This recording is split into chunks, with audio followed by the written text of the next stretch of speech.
L'antibiogramme est un test qui permet de déterminer la sensibilité ou la résistance d'une bactérie face à des antibiotiques. Bonjour et bienvenue dans cette vidéo. On va vous expliquer clairement ici comment devrait se passer l'antibiogramme.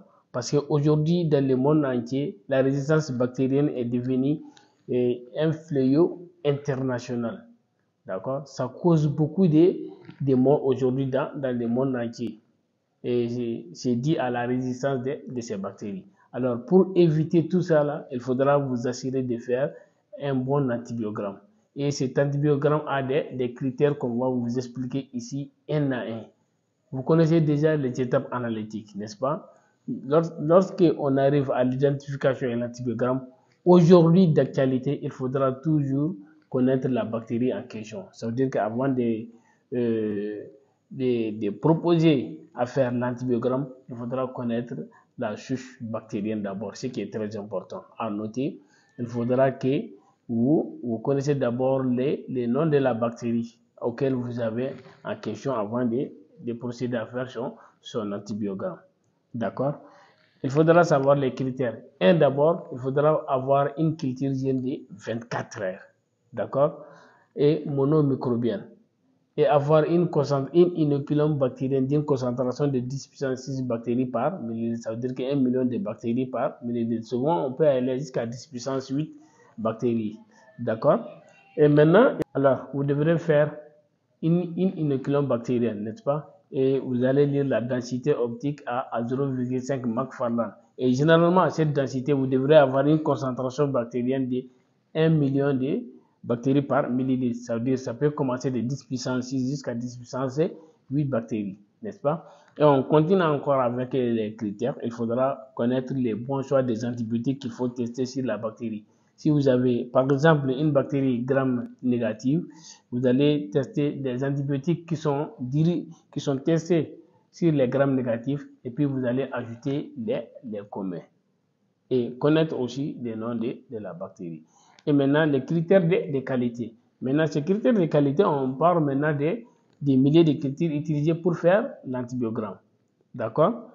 Maintenant, ces milliers de cultures-là, généralement, c'est les milliards intons, sauf pour les bactéries exigeantes sur lesquelles on doit faire ces tests-là sur la gélose au sang. D'accord? Et puis de respecter aussi les normes.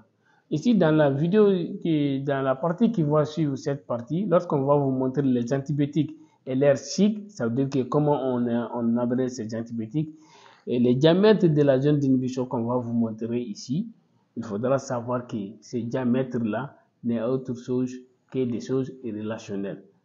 Parce que ces normes peuvent différer d'un labo à un autre. Même les signes, c'est la même chose. C'est compris? Et ces diamètres-là, les mesures qu'on va vous montrer juste après, leurs mesures diffèrent d'une bactérie à une autre. Les mêmes antibiotiques que vous avez ici, sa zone d'inhibition diffère d'une bactérie à une autre. Ça, c'est à noter aussi, n'est-ce pas? Voici quelques critères qu'on peut vous donner. D'abord, avoir une culture hygiène de 24 heures, parce qu'au-delà de 24 heures, vous allez trouver que la bactérie a changé de phénotype. D'accord?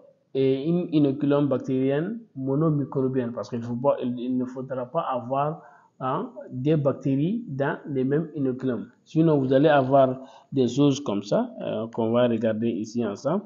Vous allez voir que dans la zone d'inhibition, il y a des colonies. On ne sait pas quel antibiotique est en train de réagir par rapport à l'autre. Vous voyez ici, vous pouvez remarquer autour de la zone d'inhibition ici, il y a des colonies, d'accord, qui peuvent témoigner des contaminations. Il ne faudra pas avoir ça. Vous devrez avoir une couche uniforme comme ici. D'accord? Et regardez ici, vous voyez la zone d'inhibition, tout est très clair, n'est-ce pas? Vous devrez avoir une couche uniforme. Maintenant, lorsque vous dépassez l'inoculum bactérien de 10 puissance 6 bactéries aussi, lorsque vous augmentez cette charge-là jusqu'à ce que vous dépassez 0,5 Mc/Lan, vous allez penser que la bactérie, elle est résistante, n'est-ce pas? Mais lorsque vous allez aussi diminuer cette concentration-là inférieure à 0,5 McFarlane, vous allez penser aussi que tous les antibiotiques-là sont sensibles. Alors, ce n'est pas ainsi. Il faut respecter cette concentration. D'accord? Il est très, très important. Culture hygiène de 24 heures monomicrobienne, n'est-ce pas? Vous allez voir une concentration de 10 puissance 6 bactéries par millilitre, les choix des antibiotiques qu'il faut tester et respecter les normes ainsi que les contrôles de qualité. D'accord? Maintenant, on va passer à vous montrer les différentes planchers des antibiotiques, leur cycle ainsi que leur diamètre d'inhibition. Alors, pour rappel encore, on vous rappelle les règles de l'antibiogramme, n'est-ce pas, les règles et conditions pour réaliser l'antibiogramme. On dit identification de la bactérie. Comme je vous ai déjà dit, il faut connaître le nom de la bactérie. Culture hygiène de 24 heures, pure et monomicrobienne, d'accord? Avoir une inoculum bactérienne de 10 puissance 6 bactéries par millilitre, ça veut dire 1 million de bactéries par millilitre, n'est-ce pas? Ça correspond à la densité de 0,5 McFarlane. Et le choix des antibiotiques, soit de la méthode utilisée, et utilisation des méthodes standardisées, n'est-ce pas?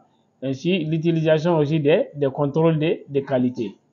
Voici quelques familles d'antibiotiques qui sont testées sur les bactéries gram-négatives. On a les bêta-lactamines, les aminoglycosides, on a les fluoroquinolones, on a les tétracyclines, les chloramphénicols, les macrolides, les glycopeptides et on va ajouter autres antibiotiques. Ça veut dire que les antibiotiques, ça peut être ceux qui sont communs en même temps chez les gram positifs et les gram négatifs. Maintenant, ce qu'il faut savoir sur ici les abréviations, il faudra savoir que ça dépend d'un laboratoire à un autre, n'est-ce pas? Et ce qu'il faut savoir aussi sur ici la sensibilité en fonction du diamètre de la zone d'inhibition des antibiotiques varie aussi d'une bactérie à une autre, d'accord? Ça, c'est juste des exemples qu'on vous a montrés. Maintenant, pour les bêta-lactamines, on utilise généralement l'ampicilline, l'amoxicilline, piperamycine, ticarciline, amoxicilline, plus acide clavulanique, piperacilline, n'est-ce pas? Maintenant, il faudra savoir qu'on utilise aussi d'autres familles aussi. Il y a les aminosides maintenant, xanthamycine, torbaramycine, amikacine, n'est-ce pas? Les fluoroquinolones aussi, on les utilise, n'est-ce pas? On peut utiliser des antibiotiques qui ne sont pas ceci, mais généralement, c'est les antibiotiques qui sont couramment utilisés et généralement, en fait, c'est ce qui est généralement utilisé. On a les tétracyclines aussi, des antibiotiques la famille des tétracyclines aussi, il y a des antibiotiques qu'on utilise, n'est-ce pas? Maintenant, c'est la famille aussi des chloramphénicols, les macrolides, n'est-ce pas? On a les glycopeptides et on a les autres antibiotiques qui sont là, n'est-ce pas? Phosphomycine, rifamycine, nitrofurantoïne, n'est-ce pas? Les ninolozoïdes, d'accord? Alors, voici pour vous ces antibiotiques-là. À noter que ces cycles d'abréviation varient d'un laboratoire à un autre et puis la zone ici d'inhibition de ces antibiotiques-là varie d'une bactérie à une autre, ce qui il faut toujours noter. Alors maintenant, on va passer sur les bactéries gram positifs, n'est-ce pas? On va voir les familles d'antibiotiques qui sont testées sur les gram positifs et on va voir aussi les communs, d'accord?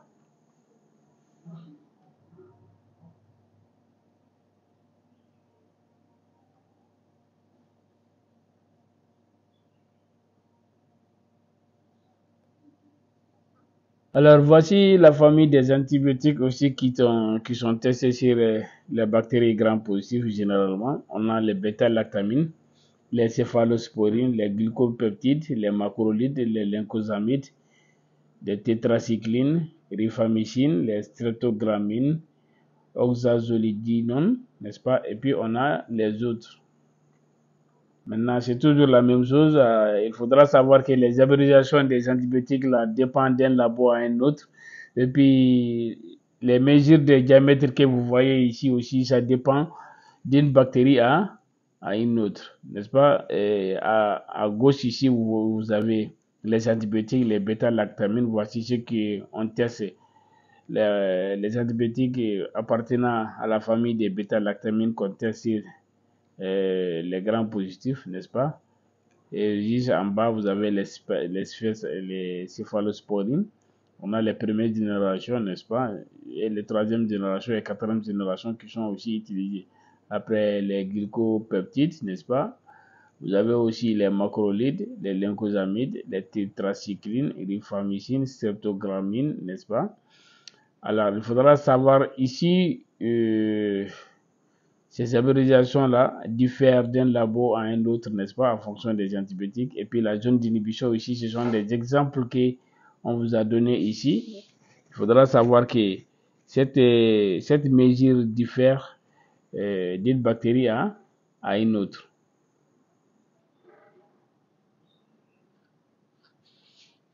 Alors, vous avez vu maintenant les antibiotiques et leurs sigles, ainsi que certains des exemples des zones d'inhibition, d'accord? Parce que ici, avec les nouveaux normes maintenant, il faudra savoir qu'il n'y a plus d'intermédiaires. Parce qu'auparavant, l'antibiogramme était interprété en sensible, les intermédiaires et les résistants, n'est-ce pas? Aujourd'hui, il n'y a plus d'intermédiaires.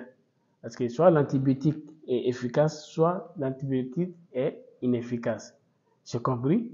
Ça, c'est selon les nouveaux données. Parce qu'auparavant, les gens utilisaient les intermédiaires. Parce que souvent, quand on augmente la dose des intermédiaires, ça conduit à la sensibilité. Mais il faudra savoir aussi, souvent en augmentant la dose, on va quitter dans les tableaux cliniques et on va tomber dans le domaine d'intoxication médicamenteuse. Alors, ce qu'on va ajouter après tout cela, c'est respecter l'asepsie du milieu. Parce que ici, ce que vous cultivez, vous ne voyez pas à anémie. Au moindre erreur, vous allez contaminer votre milieu de culture. N'est-ce pas? Comme dit les règles de l'asepsie, là où les germes n'existent pas, il ne faut pas en apporter. Là où les germes existent, il faut les combattre et les détruire. Ça, c'est les règles de l'asepsie.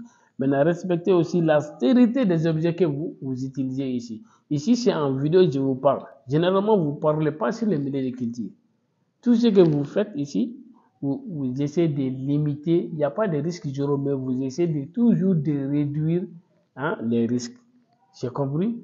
Pour avoir un bon résultat d'un antibiogramme, il faudra connaître d'abord les critères. Les critères pour les faire, n'est-ce pas? Aujourd'hui, pour éviter encore l'émergence des sous-résistances, il faudra faire un bon antibiogramme pour avoir des bons résultats. Alors, un bon travailleur, c'est celui qui fait son labeur quotidien avec amour et conscience.